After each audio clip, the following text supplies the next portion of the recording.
আমি নিজে বলছি, আমার বুঝ হওয়ার পরে আমি কারো জন্য এতটা কাঁদি নাই।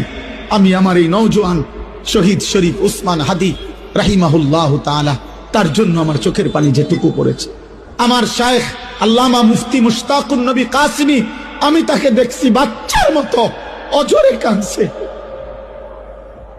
একসাথে ভাত খাইতে বসছি, ভাতের থালার সামনে পর্যন্ত হুজুরে দেখছি কাঁদতেছে। কয় মাওলানা, আমি তো ছেলেটারে ভুলতে পারছি না। আজকে তোমরা দেখছো, সারা পৃথিবী দেখছে, একজন 33 বছর বয়সের যুবক।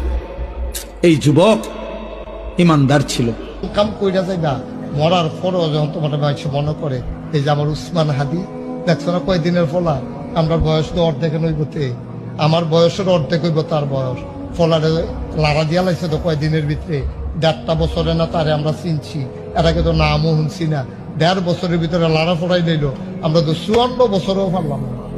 উসমান হাদির মৃত্যুকে মেনে নিতে কষ্ট হয়, আল্লাহ তারে শাহাদাতের উচ্চ মাকাম দেয়।